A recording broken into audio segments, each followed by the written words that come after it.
અરે બેટા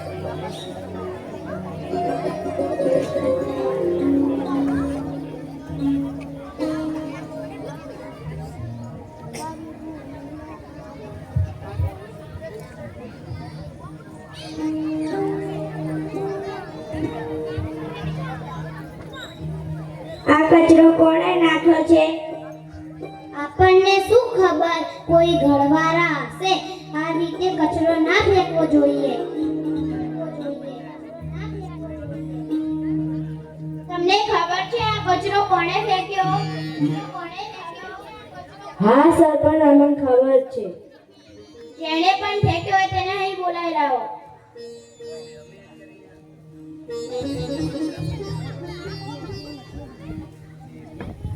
આપણું કામ સ્વચ્છ હોવું જોઈએ, તેના માટે આજે આપણે સાથે મળીને એક પ્રયત્ન કરવાનો છે. દરેક ઘરની બહાર એક કચરાપેટી આપવામાં આવશે.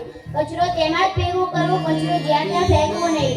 પાણીનો જેટલો જરૂર હોય તેટલો જ ઉપયોગ કરવો. આજે આપણે ગ્રામજનો સાથે મળીને આપણું આ મિશન સ્વચ્છતા ત્યાં પ્રભુતાને સફળ બનાવીશું. અમે હવે કચરો કચરાપેટીમાં જ નાખીશું. અમારાથી ભૂલ થઈ છે. અહીંયા જેટલા પણ ગ્રામજનો બેઠા છે તેમને મારી નમ્ર વિનંતી કે ગામમાં ગંદકી કરશો નહીં અને પાણીનો જેટલો જરૂર હોય તેટલો જ ઉપયોગ કરો.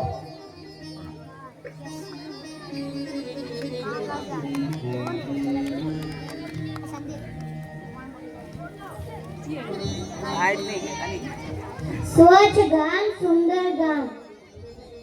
સ્વચ્છ ગામ ગામ. સ્વચ્છતા રાખીશું, દેશને સ્વચ્છ બનાવીશું.